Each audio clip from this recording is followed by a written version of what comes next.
ओम शांती। आजच्या यशस्वी जीवनातल्या भागामध्ये आपण बघणार आहोत की ज्या वेळेला एक व्यक्ती झोपलेला असतो, ज्या वेळेला तो करवट घेतो त्यावेळेला बघण्याची जी दिशा आहे, ज्या वेळेला तो दिशाकडे बघतो त्यावेळेला दिशा बदललेली असते। परंतु जीवनामध्ये ज्या वेळेला वेळ करवट घेते, म्हणजेच वेळ ज्या वेळेला बदलते त्यावेळेला त्याच्या जीवनामधली दशा बदललेली असते। जरुरी नाही आहे की तुमच्याबरोबर जे आज फोटोमध्ये दिसतात किंवा समूहामध्ये तुमच्याबरोबर आहेत ते जीवनामध्ये परिस्थितीमध्ये तुमच्याबरोबर असतीलच असं नसतं। इतिहास याला साक्षी आहे की एक समूह म्हणा किंवा संघटन म्हणा तुमची हिंमत वाढवेल, तुम्हाला उमंग उत्साह देईल, परंतु ज्या वेळेला तुम्ही प्रॅक्टिकल फील्डमध्ये असाल त्यावेळेला तुम्ही एकटे असता। परिस्थितीमध्ये, संकटामध्ये ज्या वेळेला तुम्ही एकटे असतात त्या संकटाचा सामना करणं, त्याच्याशी तोंड देणं हे फक्त तुम्हाला एकट्याला करावं लागतं।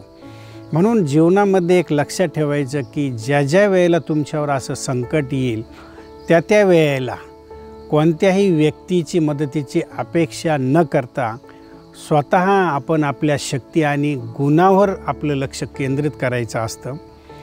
अब्दुल कलामजीच्या जीवनामध्ये एक उदाहरण खूप एक प्रेरणा देणारं आहे की ज्या वेळेला ते एक्झाम देण्यासाठी गेले आणि एक्झामनंतर त्यांना हा एक विश्वास होता की 14 लोकांचं ज्या ठिकाणी सिलेक्शन होणार होतं त्या ठिकाणी त्यांनी इंटरव्ह्यू दिल्यानंतरही लिस्टमध्ये त्यांचं नाव 15व्या नंबरावर आलं आणि ज्या वेळेला ती लिस्ट बघायला गेले की माझं नाव एका मार्कवरून कुठंतरी खाली आलं आणि माझं सिलेक्शन झालं नाही। त्यावेळेला त्यांच्या मनामध्ये प्रश्न निर्माण झाला आणि ते हरिद्वारला ज्या वेळेला गेले तर स्वामी शिवानंद महाराजांचा जो आश्रम आहे त्या आश्रममध्ये जाऊन ते स्वामी शिवानंद महाराजांच्या समोर बसले आणि महाराजांना विचारलं की माझ्यामध्ये काहीतरी कमी आहे की 14 लोकांच्यामध्ये माझं सिलेक्शन झालं नाही, म्हणजे त्या लोकांच्या अपेक्षापेक्षा माझ्यामध्ये काहीतरी गुण आणि शक्ती किंवा काहीतरी कमजोरी राहिलेली आहे म्हणून माझं सिलेक्शन झालेलं नाही। त्यावेळेला स्वामी शिवानंद महाराज त्यांच्याकडे बघून सांगतात की नाही, असं नाही आहे। तुमच्या जीवनामध्ये जे काही ईश्वराला करून घ्यायचं आहे ते अन्य 14 लोकांच्या अपेक्षापेक्षा जास्त आहे। ईश्वरानं त्याकरता तुला निर्माण केलेलं आहे, म्हणून यामध्ये काहीतरी कल्याण समाहित आहे।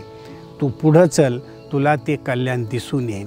आणि आपण बघतो की खरोखर जर त्या लोकांमध्ये त्यांचं सिलेक्शन झालं असतं तर त्यांनी एक नोकरी फक्त केली असती, परंतु त्यांच्या जीवनामध्ये ज्या क्वालिटी आहे, त्यांच्या ज्या विशेषता आहे की अणुबॉम्बविषयी जी एक आपल्या देशाला देणगी त्यांनी दिली की जे कोणी देऊ शकलं नाही, आणि एक नवीन क्रांती जीवनामध्ये त्यांनी आपल्या भारतासाठी करून दाखवली।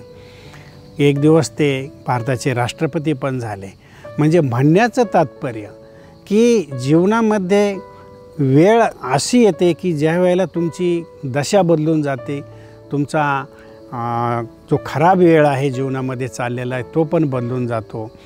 म्हणून आपण कधीही आपल्या जीवनामध्ये कधीकधी आपण ही अपेक्षा ठेवतो की ज्या वेळेला संकट येतं त्यावेळेला हा माझ्या मदतीला येईन, तो माझ्या मदतीला येईन।